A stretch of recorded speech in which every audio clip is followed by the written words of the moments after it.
Please, help us. I have $500,000 for you now, and I will pay you another $2 million when you bring my daughter home safely. It may be too late. If she has already been taken by the vampire, and if she should ever be killed, let it be without suffering. What is her name? Charlotte. She is my most precious daughter. Now, hurry. My son has also hired other hunters.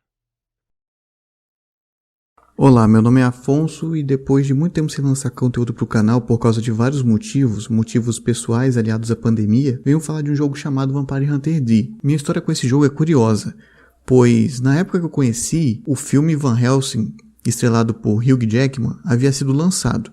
Eu gostava do filme e ainda gosto, e depois de ver um amigo jogando em seu Xbox o jogo que era baseado no filme, eu me deparei depois com um jogo do Van Helsing para PlayStation 1.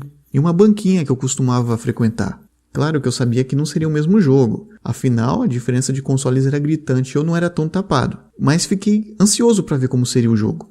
Chegando em casa, eu tive a confirmação, fui tapeado. Fora a temática, o jogo não tinha nada a ver com Van Helsing, mas resolvi dar uma chance. Além de achar interessante o início do jogo, eu estava com preguiça de ir até a banca trocar, porque era um bom pedaço de chão.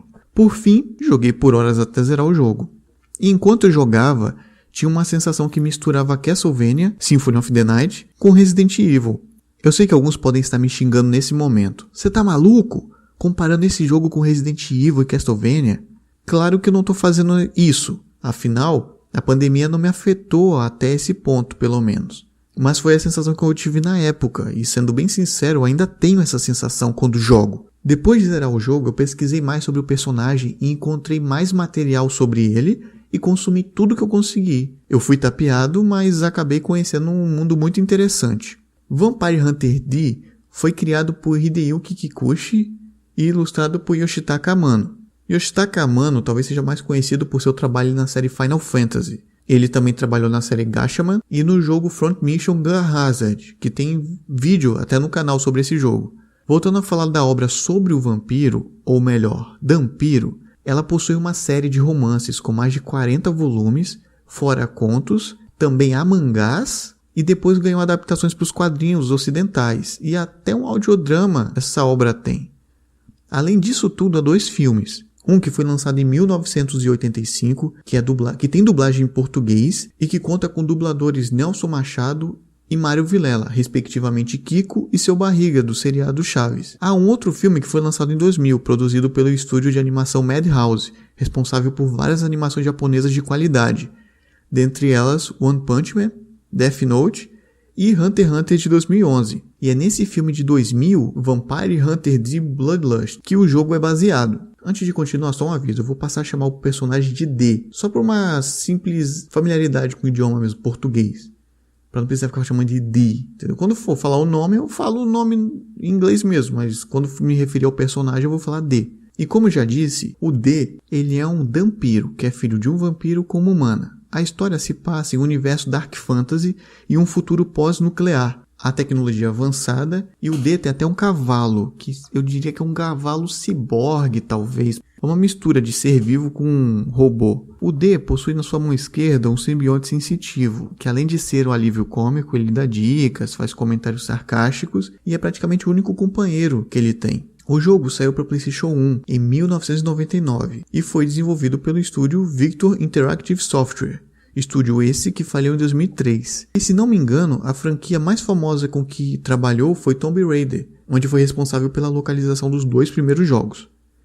Como eu disse, o jogo de PlayStation 1 se baseia no filme chamado Vampire Hunter D Bloodlust, onde um vampiro chamado Meyer Link sequestra uma jovem e o seu pai contrata o D para trazê-la de volta para casa, viva ou morta, porque o objetivo principal é tirar ela das mãos do vampiro. Antes de continuar, tem uma dica. Se quiser saber mais sobre a história, assista o filme. O jogo não perde muito tempo explicando as coisas, muitas motivações são simplificadas ao extremo, e em muitos casos isso deixa o diálogo esquisito. Assista ao filme se quiser conhecer esse mundo melhor, mas se você quiser apenas um jogo clone de Resident Evil, seja feliz e jogue. Basicamente, o objetivo do jogo é resgatar uma jovem chamada Charlotte, e matar tudo que é criatura do mal. O gameplay é muito parecido com Resident Evil, e hoje em dia isso pode ser um problema. Pra mim, foi, apesar de que eu me acostumei relativamente rápido com a movimentação de tanque. Só que como o jogo ele tem muitos confrontos, ao entrar em um corredor, o D já se vira para o lado onde o inimigo mais próximo tá. E ele também trava virado para o inimigo, tornando mais fácil desviar e contra-atacar.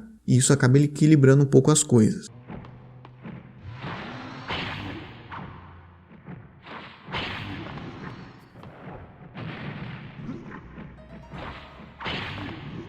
É possível usar itens de cura e para atacar. E sua mão esquerda tem habilidade de cura. Ela consegue absorver os inimigos e disparar projéteis mágicos neles, além de dar dicas durante o jogo. Diferente do filme, o jogo se passa inteiramente no castelo e há um velho leve trás de objetos, fazendo com que os jogadores tenham que explorar toda a área. Os ambientes não são muito variados, mas são detalhados. E a pouca variação de cenários não pesa tanto quanto se leva em consideração que o tempo de jogo é curto. Alguns personagens do filme estão ausentes, tanto do grupo de meio humanos, meio monstros, que protege Firelink, quanto o grupo de caçadores de vampiros, que são... Esse grupo de humanos é concorrente do D, que eles também estão atrás da recompensa. E há 3 finais, sendo um deles igual ao do filme. A dificuldade do jogo varia de acordo com a sua adaptação aos controles. Há uma variedade de monstros, armadilhas e puzzles para complicar sua vida. E se adaptar aos comandos é determinante para saber se você vai até o final ou se vai desistir do jogo. Mas há uma estratégia que facilita muito a sua vida. Ela consiste em explorar a mão esquerda do D.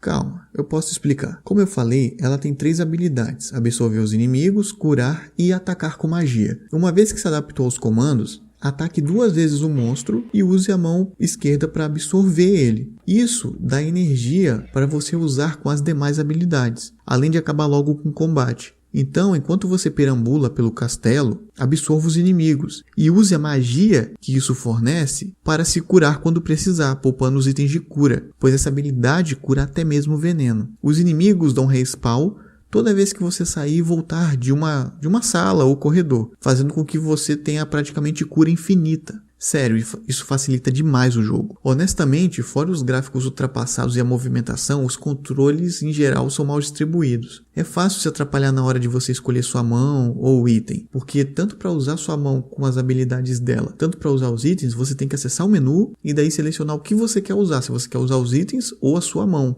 Talvez os desenvolvedores pensassem que isso faria mais sentido, afinal você com a mão, o D com a mão direita usa a espada e com a mão esquerda ou ele usa as habilidades da mão ou ele usa a esquerda para lançar os itens, para usar os itens. O que faz sentido, mas é chato na hora do combate. Escrevendo os tópicos desse vídeo, eu me lembrei que na época, por causa de algum problema entre a cadeira e a televisão, eu não consegui ver as informações de vida do personagem. Essas informações simplesmente não apareciam na tela, por mera questão de ajuste, eu acho. Eu joguei meio que às cegas, até zerar o jogo, tendo que adivinhar quando que o D estava precisando de algum tipo de item de cura. E daí para daí decidir se eu usava ou não. Para você ver que nessa época eu não era tão tapado, hein?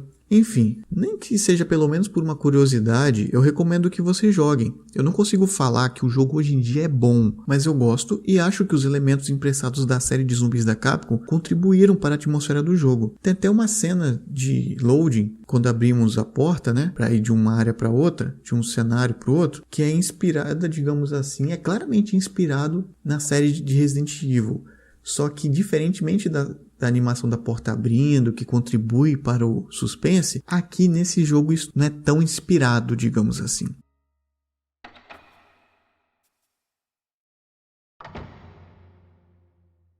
Então é isso. Joguem se vocês tiverem pelo menos uma curiosidade ou coragem para encarar a movimentação tanque do jogo. Pessoal, eu gostaria de agradecer pelo apoio. Mesmo tendo deixado o canal de lado por um tempo, vocês não desistiram e isso me dá um ânimo para continuar criando vídeos e para falar de um assunto que eu gosto tanto, que é videogame. Eu já estou desenvolvendo roteiro de outros vídeos e alguns já estão até prontos. Alguns faltam gravar a voz e outros já estão... Faltam alguns toques finais, basicamente. E até lá, o que eu posso dizer é muito obrigado e até mais.